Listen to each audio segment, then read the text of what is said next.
ಈ ವಿಡಿಯೋದಲ್ಲಿ ಮಾಸ್ಫೆಟ್ ವರ್ಧನೆ ಅಥವಾ ಮಾಸ್ಫೆಟ್ ಎನ್ಹಾನ್ಸ್ಮೆಂಟ್ ಬಗ್ಗೆ ತಿಳಿದುಕೊಳ್ಳೋಣ.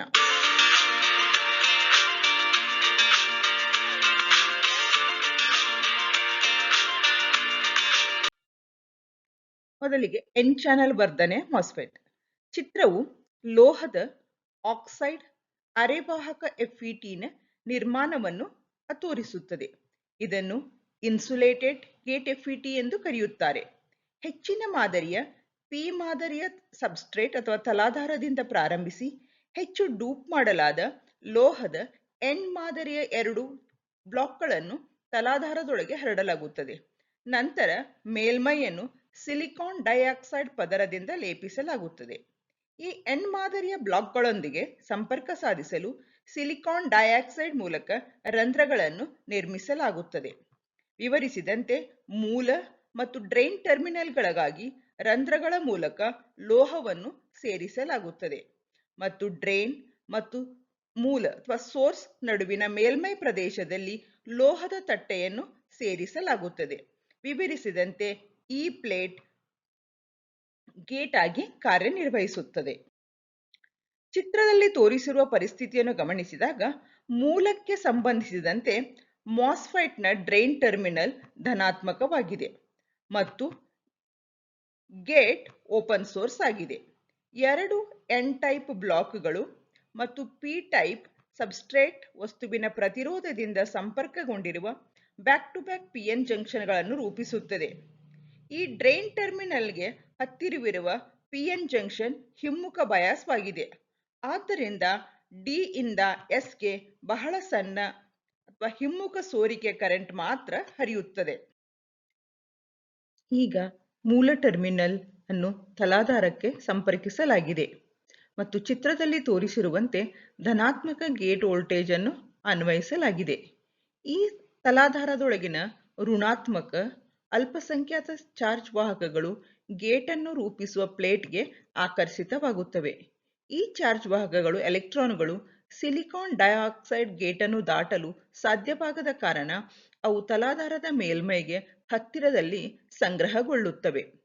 ಈ ಅಲ್ಪಸಂಖ್ಯಾತ ಚಾರ್ಜ್ ವಾಹಕಗಳು ಡ್ರೈನ್ ಮತ್ತು ಮೂಲದ ನಡುವೆ ಎನ್ ಪ್ರಕಾರದ ಚಾನಲ್ ಅನ್ನು ರೂಪಿಸುತ್ತವೆ ಮತ್ತು ಗೇಟ್ ಸೋರ್ಸ್ ವೋಲ್ಟೇಜ್ ಅನ್ನು ಹೆಚ್ಚು ಧನಾತ್ಮಕವಾಗಿ ಮಾಡಿದಂತೆ ಹೆಚ್ಚಿನ ಎಲೆಕ್ಟ್ರಾನ್ಗಳು ಚಾನಲ್ಗೆ ಆಕರ್ಷಿತವಾಗುತ್ತವೆ.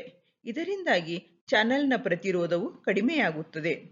ಈ ಡಿ ಮತ್ತು ಎಸ್ ಟರ್ಮಿನಲ್ಗಳ ನಡುವಿನ ಚಾನಲ್ ಉದ್ದಕ್ಕೂ ಡ್ರೈನ್ ಕರೆಂಟ್ ಹರಿಯುತ್ತದೆ ಮತ್ತು ಚಾನಲ್ ಪ್ರತಿರೋಧವನ್ನು ಗೇಟ್ ಸೋರ್ಸ್ ವೋಲ್ಟೇಜ್ PCSನಿಂದ ನಿಯಂತ್ರಿಸುವುದರಿಂದ ಡ್ರೈನ್ ಕರೆಂಟ್ ಅನ್ನು PGSನಿಂದ ನಿಯಂತ್ರಿಸಲಾಗುತ್ತದೆ.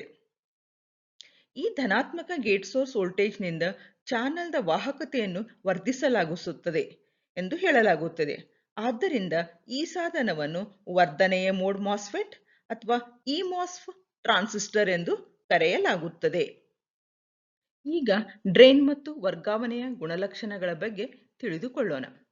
ಈ ಎನ್ ಚಾನೆಲ್ EMOS ಸಾಧನಕ್ಕೆ ವಿಶಿಷ್ಟವಾದ ಡ್ರೈನ್ ಮತ್ತು ವರ್ಗಾವಣೆ ಗುಣಲಕ್ಷಣಗಳನ್ನು ಚಿತ್ರದಲ್ಲಿ ತೋರಿಸಲಾಗಿದೆ.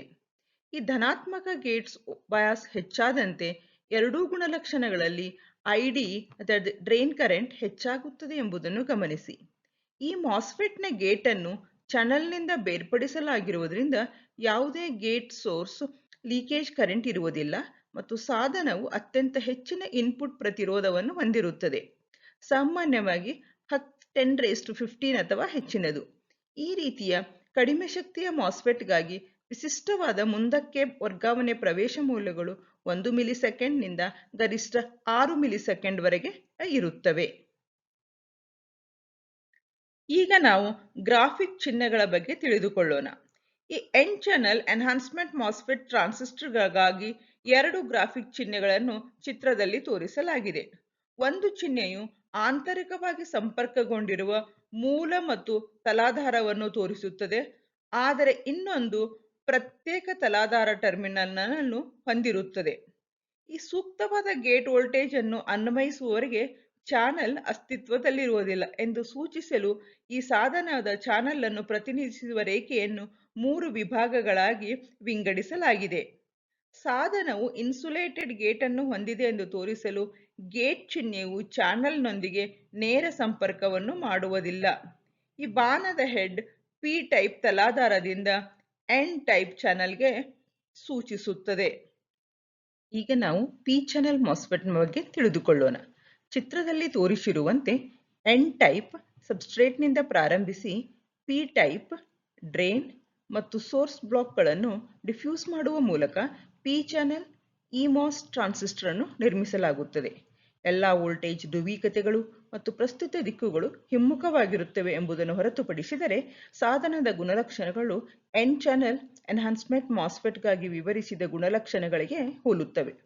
ಈ ಡ್ರೈನ್ ಸೋರ್ಸ್ ವೋಲ್ಟೇಜ್ ಋಣಾತ್ಮಕವಾಗಿರುತ್ತದೆ ಮತ್ತು ಪಿ ಟೈಪ್ ಚಾನೆಲ್ ಅನ್ನು ರಚಿಸಲು ಋಣಾತ್ಮಕ ಗೇಟ್ ಸೋರ್ಸ್ ವೋಲ್ಟೇಜ್ ಅಗತ್ಯವಿರುತ್ತದೆ. ಸರ್ಕ್ಯೂಟ್ ಚಿಹ್ನೆಗಳಲ್ಲಿನ ಬಾಣದ ಹೆಡ್ಗಳನ್ನು ಸಹ ಹಿಮ್ಮುಖಗೊಳಿಸಲಾಗುತ್ತದೆ. ಧನ್ಯವಾದಗಳು.